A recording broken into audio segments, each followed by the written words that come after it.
Nah, jadi memang paru-paru ini membutuhkan waktu ya untuk bisa membersihkan dirinya sendiri, teman-teman. Jadi sangat canggih tubuh kita ini bisa melakukan auto cleaning gitu ya, alias membersihkan tubuhnya sendiri. Jadi secara alami memang tubuh kita akan memiliki fungsi untuk menyembuhkan atau melakukan regenerasi dari sel-sel paru yang tadinya sudah terkontaminasi, sudah terkena rokok, polusi, hingga akhirnya jadi kinclong atau jadi baru lagi, teman-teman. Cuma ini butuh waktu biasanya. Jadi yang pertama, seringkali pada tahap pertama ya, fase pertama itu membutuhkan waktu sekitar 2 minggu sampai 3 bulan, teman-teman. Nah, di fase pertama inilah sel-sel paru kita setelah kita berhenti merokok ya selama 2 minggu sampai 3 bulan tadi akan mulai membersihkan dirinya sendiri atau kita sebut sebagai self cleaning. Nah, selanjutnya nanti paru-paru ini sel-selnya akan mulai bersih, mulai timbul sel-sel baru ya teman-teman yang fungsinya lebih baik, yang memungkinkan kita untuk berkurang, memungkinkan kita untuk mengalami gejala yang lebih sedikit. Tapi masih ada teman-teman, jadi tidak hilang sama sekali. Nah, hilang sama sekalinya itu biasanya membutuhkan waktu sekitar lebih dari setahun ya teman-teman ya, atau kita kenal dengan fase kedua. Nah, pada fase kedua ini, saat lebih dari setahun kita berhenti rokok, sama sekali nggak ada gitu teman-teman ya, dan juga kita tidak menjadi perokok pasif ya pastinya ya. Jadi setelah kita tidak menghirup asap rokok baik dari kita sendiri atau dari orang lain, maka paru-paru kita akan mulai kembali ke fungsi normalnya, alias gejala-gejala yang ada berupa sesak atau batuk akan jauh berkurang teman-teman, bahkan hampir tidak ada ya, sehingga kita akan merasa sangat nyaman, napasnya plong, nggak ada batuk, dan juga pastinya kemana-mana mau aktivitas apapun kita akan tetap merasa lega. Teman-teman, selanjutnya bagaimana sih cara membersihkan paru-paru kita? Nah, yang pertama ada cara yang disebut sebagai terapi tanpa obat gitu ya. Dan yang kedua ada terapi yang menggunakan obat, teman-teman. Yang kita bagi menjadi dua itu ya, biar simpel. Yang pertama atau terapi tanpa obat, itu biasanya kita lakukan dengan menjaga aktivitas fisik gitu ya. Jadi teman-teman akan kita sarankan untuk berolahraga, khususnya yang jenisnya itu lebih ke arah kardiorespirasi ya, atau yang merangsang supaya nafas kita itu lebih aktif gitu teman-teman. Contoh seperti berlari, ya, jogging, atau jalan cepat di taman, itu sangat kita sarankan. Dan pasti kita harus lakukan ini di tempat yang udaranya bersih ya, teman-teman, bukan di tempat yang polusi atau kualitas udaranya sangat buruk.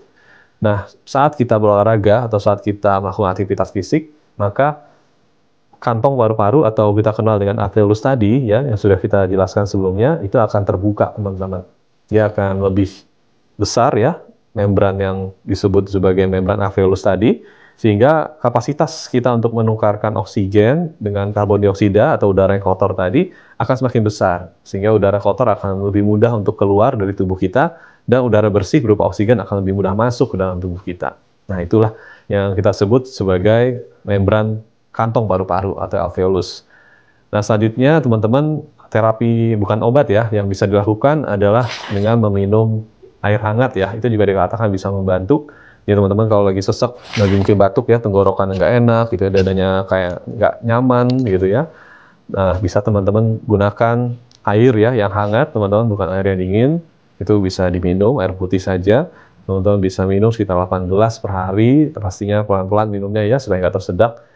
Dan nanti teman-teman bisa rasakan efeknya, biasanya mukosa atau dinding dari saluran nafas yang menebal akibat infeksi tadi atau ada yang radang, biasanya akan lebih perbaikan ya teman-teman, rasanya akan lebih nyaman setelah kita minum air hangat ini. Nah, selanjutnya pastinya teman-teman harus juga memakan makanan yang juga sehat ya, yang memiliki sifat anti radang. Biasanya makanan-makanan alami ini banyak sekali ya di dalam keseharian kita, yang bisa kita konsumsi teman-teman untuk mengurangi peradangan atau rasa tidak nyaman ya pada paru atau infeksi paru atau penyakit paru-paru basah atau apapun itu namanya.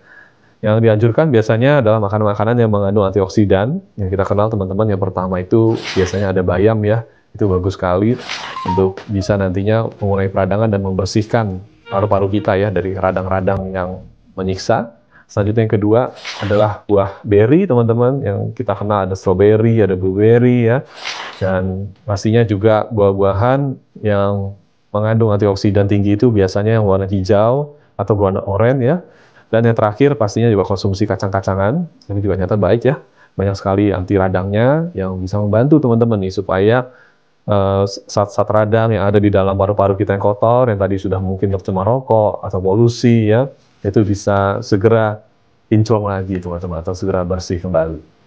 Selanjutnya teman-teman untuk terapi yang obat ya, biasanya kita di klinik juga akan memberikan obat-obatan tertentu ya untuk melegakan paru-paru teman-teman yang bermasalah.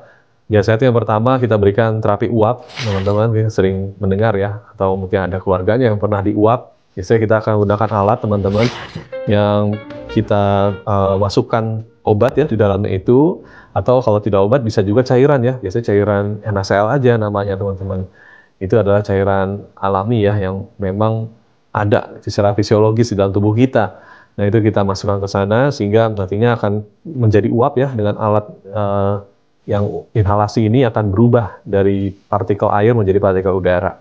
Nah nanti udara atau uap ini akan dimasukkan lewat sungkupnya, ada kayak semacam ini ya teman-teman ya untuk di mulut dan di hidung itu ya kita pasang sehingga udara yang masuk dan teman-teman akan disuruh untuk menghirup nafas dalam-dalam. Nah, nantinya uap yang hangat ini akan masuk ke dalam paru-paru kita dan akan mengurangi peradangan yang ada di sana, sehingga teman-teman akan pastinya merasa nyaman. Nah, kemudian terapi obat yang kedua, teman-teman, itu adalah terapi untuk mengencerkan dahak ya. Seringkali kan kalau adanya peradangan paru-paru itu banyak sekret, banyak lendir ya, atau dahak yang ada di dinding dari jaringan paru ya, yang disebut dengan bronkus, atau mungkin ada di pipa yang atas ya, kadang-kadang ada sampai tenggorokan juga.